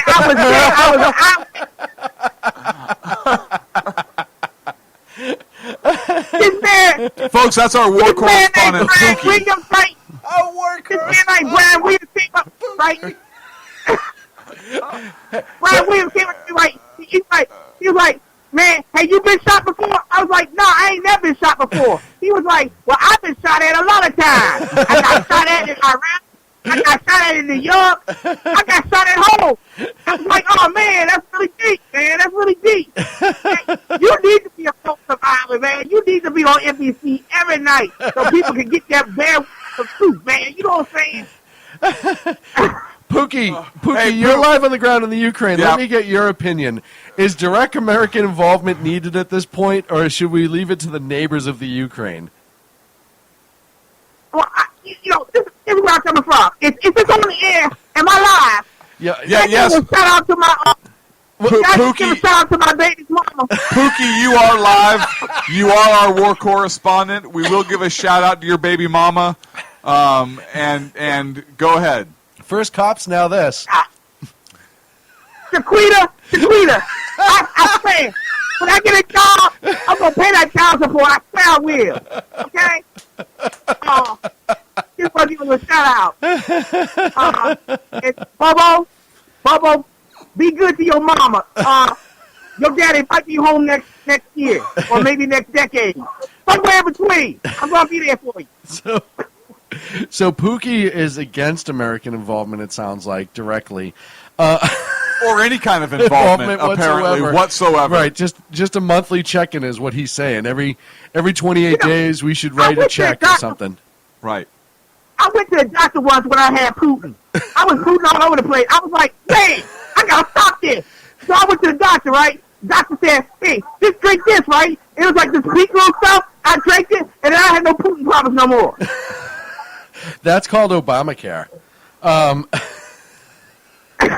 And that's definitely a topic we'll have you back on. I want you all to know. I want you all to know that I'm calling into the SHR Sackheads radio program, and I'm messing up their show. Is it really a messed up show? How can you do any worse than what we've already done tonight?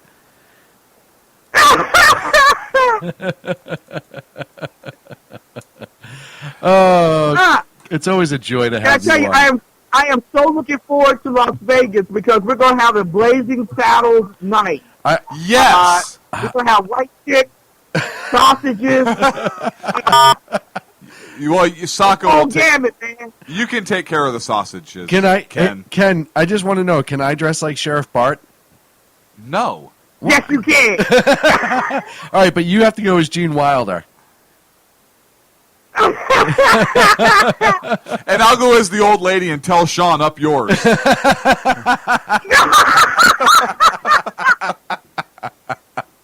Oh, Freedom Fest is going to quickly approach here. We're so looking forward to being out there in Vegas with Ken and everybody else that's going to join us. It's going to be a lot of fun. It's going to be a lot of fun. I have a feeling that we're actually going to get a little bit of work done, which is fun too. But the most important thing is I have a feeling we're going to be drunk when we do it. It's going to be a couple days of absolute just chicanery. We may be drunk on the air. That might happen. It's happened before. So it's really not like that's not a shock for us. It's going to be when Ken hits a whole bottle of Cavassier. Or the 40 of OE. OE, one or the other. One or the other. Still reserved 211. Something's going to be going on. Schlitz. Hey, Ken, what malt are you bringing to Vegas? Have you decided that yet? What, I'm sorry? What malt liquor you're going to be bringing to Vegas? Well, actually, I'm a connoisseur of malt liquor. There's so many to choose from. I don't want to go domestic since I'm going to Vegas out of the country. I want something with a little blend. Go to Vegas out of country. Maybe you should get to the duty-free shop when you land. That might be appropriate. Or eat a whole bunch of MREs and you'll be duty-free all week. Yes. Oh, yeah, I'm going to bring my food stamp. I don't know if they work in other states. MRE, food stamp, same thing, man. I'm bringing them. Is the real Ken McClinton available for comment? Yeah, I'm here. Oh, very nice. Thank you very much. Very nice. Very nice to have you on board, Ken. A couple of quick questions for you while we have you on the line. Real important. Thank you. It's very difficult to try to talk when you have so many of these characters in your personality. You know what I'm saying? Believe me, ask my wife about it. It's miserable for her. I have. Go on ahead, sir. Mostly because I'm not even here. Like, Sackhead Clint is literally Sean, just another part of the personality. And we are so split and different that he can do both voices at the exact same time. Think about it. How many of you have actually ever seen us in the same place together? He just intimated that he never. My wife. That's so great. We listen. It's practically like Batman. I have never been seen with Batman. Therefore. By you don't know. That's all I'm saying. But you've never been seen with Janet Jackson, but hey. That's not true. I can Photoshop some serious stuff. I'm just saying. And that means Ken's the new Captain America. You and Brian Williams. Well, Brian, that man gets around. I'll tell you what. I can't believe he was the third shooter on the grassy knoll. Or he was hanging out with him. Yeah. He wasn't the third shooter, but he actually did an interview with him. Right, and I couldn't believe that he actually interviewed Neil Armstrong on the moon. Right, that was a good one. Yeah, he was there when he stepped off and became the first man, the first astronaut on the moon anyways. And he and Hillary Clinton apparently stormed Hamburger Hill to stop the Japanese Empire from invading Paraguay. Right, and he also cupped the presidential testicles while Monica Lewinsky took care of business. So he's been around in a lot of historical. Yeah, in a lot of Williams historical. was also standing in front of the tanks in Tiananmen Square, quoting an egg. Yeah, he was. He actually drank Hitler's wine with Easy Company at the Eagle's Nest. Yeah, that was a big one. I saw was that huge. one too. I don't know how he fit on the rowboat. I give it to him. He started his career by covering the crucifixion and resurrection of Jesus Christ. Yeah. I'm telling you, the man was big. Yeah, I knew he had a great future ahead of him. As a matter of fact, I think he was the one in the purple kimono on the Last Supper picture. Right. Yes. Not a at the very kimono, end, but the toga or whatever the hell they were wearing. Yeah, I think you're right. I think that was him. It was the whole reason John Wilkes Booth was caught, as Ag was telling us, is he accidentally tripped Booth as he was trying to escape after shooting Lincoln, and he fell over and broke his leg. After the bullet almost grazed him. Right. He got shot at. He was between the bullet, and he was lucky enough to get out. Right. He was sitting Booth with the curved president. the bullet around him. I don't know if you knew that, but you can do that with because he was getting ready to do a presidential interview with Lincoln. Right. At the time. Ken. Seriously, awesome man. But I do want to say this. In all seriousness, it was the New York Times that did this to Brian Williams. And I don't think it was to do it to Brian Williams. I think they wanted to knock off Hillary Clinton because they want someone else to run in the Democrat Party and win the election. So you think that there's a correlation between Williams being knocked down and Clinton being elected? Explain. I'm glad you asked, sir. What is that chick's name from Massachusetts? The Senator Warren. The Cherokee? Warren. Yeah. Pocahontas. Okay. Pocahontas Warren.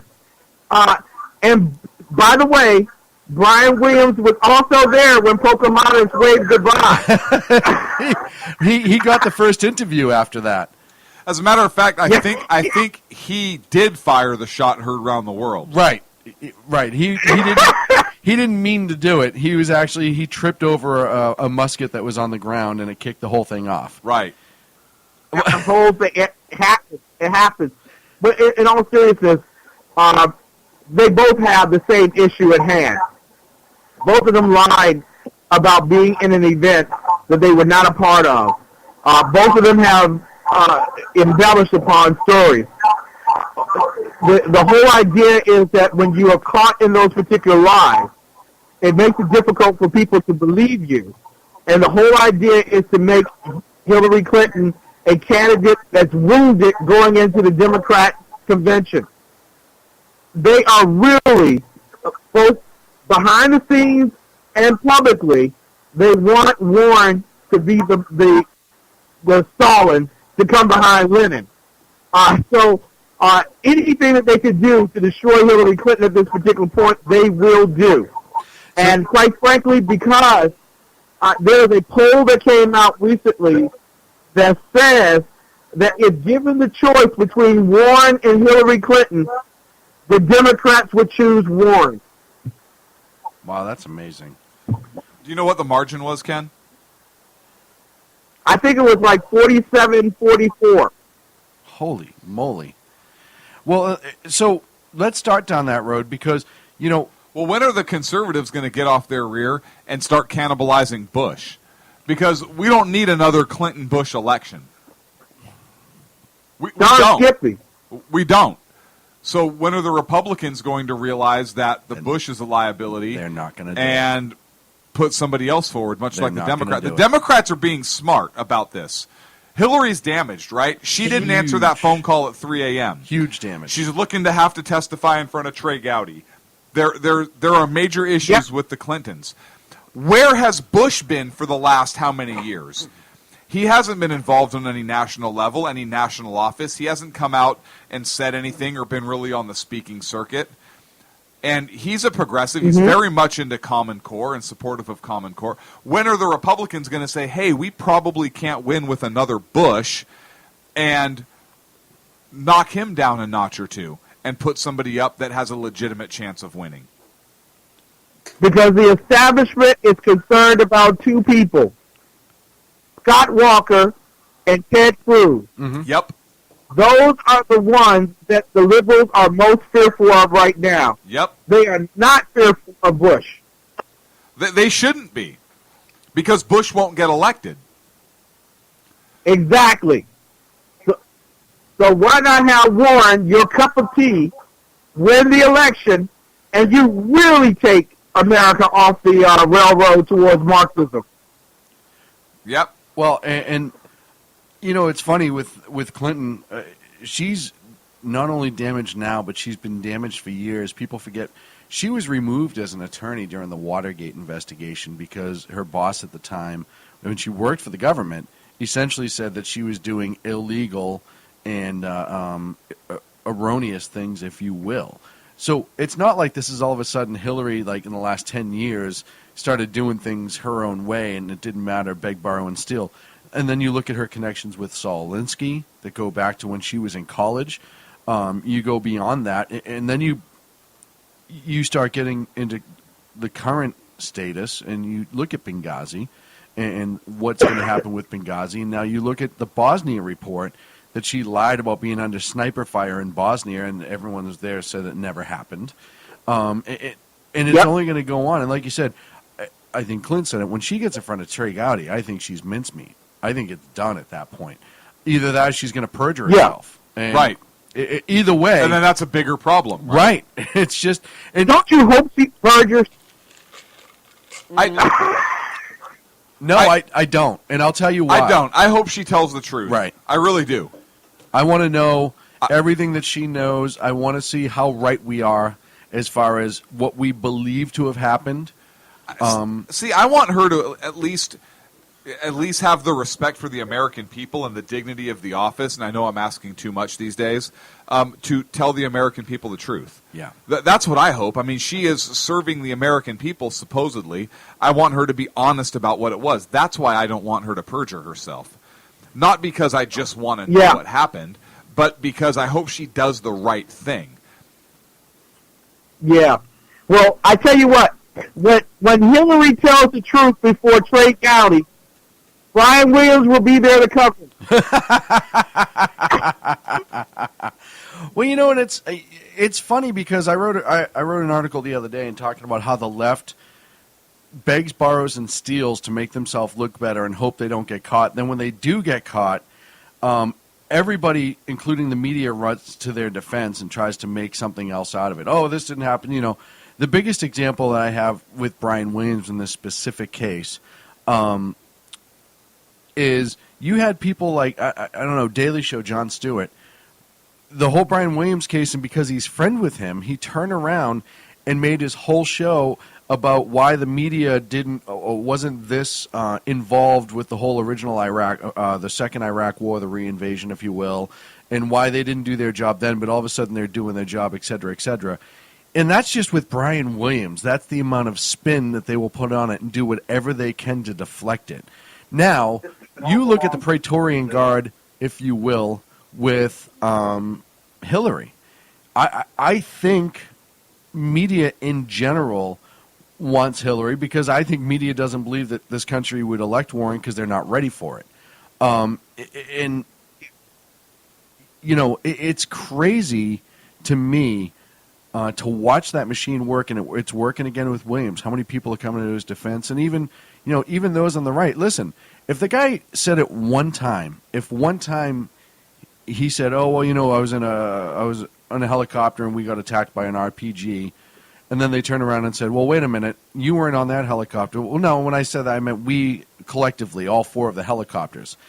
Okay, then you can say, well, it was just a wording issue. Right, But I was on a helicopter once, and there have been helicopters that have been shot There at. was there was a group of 4 helicopters, and one of them was shot with an RPG. But what I'm saying is, if he worded it that way, Right. one time, and somebody said, well, was it your helicopter? He's like, oh, no, not my helicopter. It was the one in front of us. We may have taken a little small arms fire, but it wasn't a big deal. Okay, that's fine. But he's repeated it, and the lie got bigger and bigger and bigger, until the point that now all of a sudden, he was under RPG attack in his helicopter.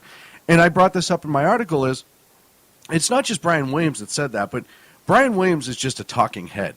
The age of the news desk people are over. He's not a reporter. He reads. He's like Obama. He reads what's on the teleprompter. So that means that script had to get written. That story was written into it. It had to be approved by a producer. It had to be loaded into the teleprompter.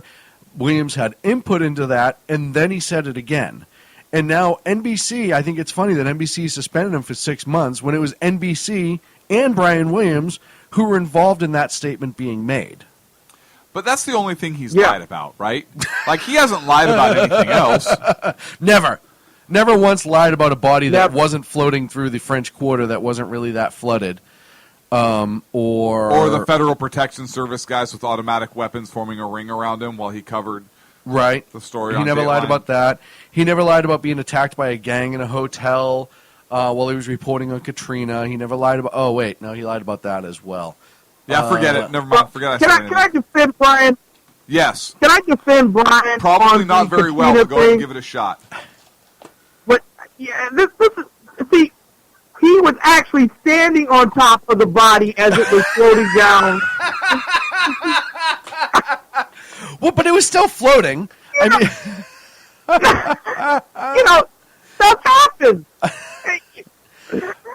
But the point of my article is listen, NBC is part of the left, very much part of the left, and all that came out of this is it exposed what the left does on a regular basis, and the general public never even pays attention. Listen, if the pilots and the servicemen that were on that helicopter didn't make a stink out of this, it would have been just another Brian Williams pat on the back. Oh, look at what a hero that guy is. Right. If it wasn't for those, that's what it comes down to. And this is what happens with the left all the time is it's not a lie if they don't get caught. I think Rick said it in the chat room earlier, with George Costanza, it's not a lie if I believe it. That's kind of the road they're going down. And I wanted people to start paying attention of all the different things the left does right. And I'm not saying those on the right have never exaggerated or even lied. I know it's happened. However, the left does it almost daily. I mean, even by not discussing things or discussing it in the way they want to have, one of the things Clint brought up a long time ago on the show is they often get away with having the argument they want to have versus the argument that needs to be had. They frame the argument. And go with it. And that is... And they frame the argument, and then we fight on their terms. Right. Right? And that's exactly what gun violence. Is. Like gun violence. We debate gun violence as opposed to all violence because they frame the argument and the wording, and conservatives fight within that realm as opposed to saying, no, the whole premise that you're putting up is preposterous. Also tonight on the Exceptional Conservative Show, I had DeConte Kofa on, my Wednesday night contributor, and she had to, as a liberal, come to an understanding, although she didn't want to publicly admit it, that when you speak with an agenda, you are no different in terms of delivering the news. You are no different than Brian Williams. Yes. Because your intent is to lie and to manipulate someone's thoughts on an issue that it may come out to an outcome that's acceptable in your sight and makes you more influential, more powerful, and more wealthy. Mm-hmm. And that's why, Ken, we are a conservative show. Yes. Because we want people to bend to our opinion, and we want to become more wealthy. Yeah! We don't lie about it. No, we don't lie about it. We've never lied about it. We've never lied about it. I'm a capitalist conservative pig that wants to make money and have you think like me. There you go. It's all out there. But can I bring up an issue with you all tonight? I know it's not on the board. Yes. But it's this little league team out of Chicago. Oh, the one got stripped of their championship. Jackie Robinson West. Yeah, the Jackie. See, this goes even deeper to the culture of lie, cheat, and steal that we have in our nation. Okay, literally, in order to create a super team, they went around all of Illinois. Yep. To recruit the best players. Yep. To play on the team. That is clearly a violation of the law. Yes. Yes. But this is what your president says about this team. He says he is proud of this team. Yes. And then he blames the problems of dirty dealing on adults. How many, okay, because I grew up in the hood, I knew who everybody was on the block. How many of that team knew that the kid that was playing next to them in center field was imported from Mexico? Well, I equate it to like or the Dominican Republic. Right. I'm pretty sure Yoenis Cespedes played on that team. Well, I was just about to say that. Right? Didn't they get traded to that little league team from Boston? Debbie Sosa played for them. It's the equivalent of the Bad News Bears having Pedro Martinez as their starting pitcher. You're like, wait a minute, something's not. Where's this guy come from? Right. All of a sudden, like somebody just shows up, and we've talked about this, and this isn't the first time it's happened. My favorite is Rahm Emanuel, the mayor of Chicago, coming out and saying, essentially, I don't care what they do, they're still winners in my heart, or to our city, or something like that. So you're still going to reward them, even if it's only a verbal reward. You're encouraging and essentially saying, as the mayor of Chicago, the team they represented in the National League World Series, I'm still going to condone this matter. But is it the kids' fault? Because the kids, now hang on, just opposing point of view, the kids are taking the brunt of the punishment. Right. Right? But the coaches are a part of that team. The coaches are a part of that team, and it is their fault. Right. So why not sanction the coaches? Because the kids are feeling this. Right. And I'm not saying, well, the kids who drove 95 miles for practice every single day. But is that the kids or is that the parents? But it's still part of the team, right? But is it the and kids? The coaches allow it. Is it the kids or the parents? And the coaches allow it. Is it the kids or the parents? It goes. I kind of equate it back to the argument that we had a couple of weeks ago. Oh, it is both, but I equate it back to like we're talking about the military and Benghazi. How do you prove that the kids knew they were cheating? Because if the kids knew they were cheating, then yes, punish them all, right? But what if the kids didn't know? How do you prove that they knew they were cheating? I mean, granted, the team needs to be sanctioned and punished. I'm not arguing that at all. What I don't like is the kid that says, wait a second, I was just playing baseball. Right. Right. My mom and dad signed me up for baseball. I was playing baseball. But if you're an 11 or 12-year-old who's about to play in the Little League World Series, you know how the teams – you've played long enough to know how those teams are set up. At 11 and 12, you really look at a geographical map and say, oh, wow, I really shouldn't be playing for this team. I tell you right now. I played baseball at that age, and I never looked at the geographical map. I'll tell you right now, those kids that play at that level, and I have two neighbors that play at that level, they can tell you the rules better than the parents can because they have to know those rules. Because they themselves sign as well. You, as a baseball player, that's if you can read and write. After you have finished practicing and you're leaving with the team parents and you see license plates from New Jersey, San Diego, California, Texas, that should be a clue to you that maybe not everyone lives in the same neighborhood I do. Hang on a second. Are you required to change registration? Don't you have a grace period to change registration when they were all moving there to a new jurisdiction? They were all going to move there. Come on, Ken. They were all going to move there. I'm saying that the kids who were from Chicago Natural may not have known where the other kids were from, but the ones who drove over an hour to be at those practices, they knew. I would argue absolutely they knew. And look at, with the invention of iPads and everything else, time flies.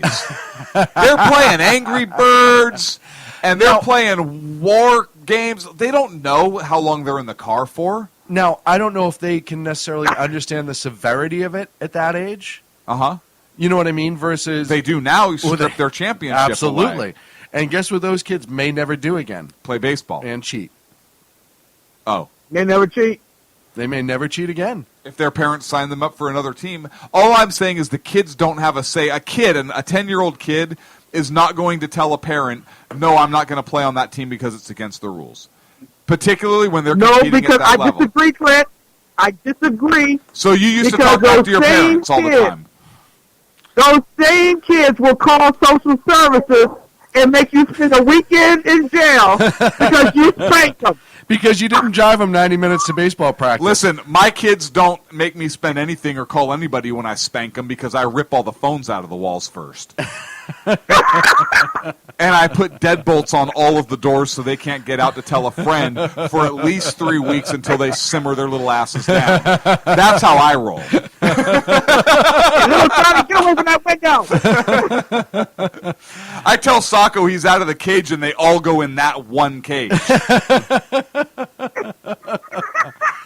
But I think that this is the problem. And you know what? We've seen this not just with baseball. You see this with these the kid talent shows and the kids other dancing and cheerleading, all this other stuff with kids. Parents are putting way too much emphasis on being on a team that wins versus being on a team that plays right. And that's why we have so many liberals in this country. I agree. Everybody wins, right? Yeah. Right. And that's the problem right now with these adults, these parents who are raising these children. You know what? I would even argue more so that these kids were not raised to know it was wrong versus, you know what I mean? Versus actually knowing it's wrong. Hey, you know what? Maybe if their parents told them repeatedly, no, it's fine, we have a special exception, the parents could have very well lied to them. Why? Because a lot of those parents, I'm not saying all of them, but a lot of those parents are reliving the glory days they never had through their children. Right. And I will absolutely argue that that's a possibility as well. But listen, when you're on the Chicago West team and you're driving, like you said, when there's a plate from New Jersey or, you have a Canada plate or a Dominican Republic helicopter, a Department of Homeland Security helicopter or whatever dropping you off to practice, something's wrong. Border Patrol agent. Right. That's right. When you the White House limo. When you get a ride from DHS you know to what the black man talking on this show? Oh. His mic. Oh. Yeah. Hey, Sacco, why is Ken's mic on right now? No, it's fine. It's fine. Don't listen. No, I'm kidding. Don't listen. He has enough going on over there. Poor Sacco has been sweating tonight. He has been. Listen, when the kids have to use the Underground Railroad to get to practice, there's an indicator. There's an indicator right there. Maybe, just maybe. When they show up to practice and they have the South Korean flag already sewn onto their jersey and people are running up and ripping it off and Velcroing the American flag on, something might be an indicator that it's wrong. I'm just saying. Hey, when the kid next to you is shaving and actually making reservations for dinner, that might be an indication. Well, he isn't. His assistant is. Right. When they say, hey, what team did you play on last year? And they say the White Sox. Right. Were you a late season call-up? Or right. No, I was released near the end of the year so I could qualify for this. Oh, man. When there's a guy on that team who says, where the white women at? Yeah. There's probably an indication there. Hey, Ken, we do have to get ready to wrap up because we only have 4 minutes left. But I do want to congratulate you again, sir, on having a month, the shortest month of the year, dedicated to you. Now how racial is Anything that? for my people. Why's it got to be the shortest month of the year? Right. This country can't even do something nice without being racist. Right. Well, okay, so hang on. We've only been beat out. hang on. We have We've only been beat out by the month of June by the gay people. So, we have to do something nice for black people. What can we do? Let's give them a month. Crap. What month can we give them? I don't know. What's the shortest one? February. Perfect. What happens when it's a leap year? All right, we'll skip that year. Right, it's leap, like we jumped over it. So every 3 years, you actually don't get Black History Month. I think that was their plan. Do you know how those negotiations went with Lyndon Johnson? It kind of went like this. You can have the 13th month or you can have the second month of the year. And like they were sitting around going, that 13th month looked pretty good, man. You know what I'm saying? Everyone loves the 13th month. You get that extra check. Right. Thank you, gentlemen. Good night, and God bless you. God bless. God bless. Ken. Thank Take you care, so my much. The exceptional one, Ken McClinton. Check him out here on the SHR Media Network, Monday through Thursday at 6 p.m. Pacific, 9 on the East Coast, and then Friday mornings, and then Front Conservative Commandos.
The greatest stories in the. I remember when that thing was staring across at us, and do you remember when it went up to the fence, right? Absolutely. And that thing just started coming up to the fence, and that's when you said, "That don't look like no emu I've ever ridden." Right. And I don't know where that chicken got involved either, but all I know is I give you the woke up best and in conservative. I've never seen a chicken with horns before. And we're working on the immigration papers for a certain other guy who happens to work here too. For those who are tuning in around the world to the best late night conservative talk, Hackheads Radio.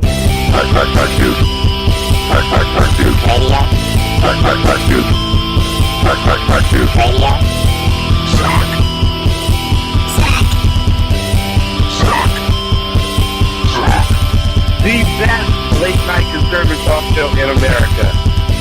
In America.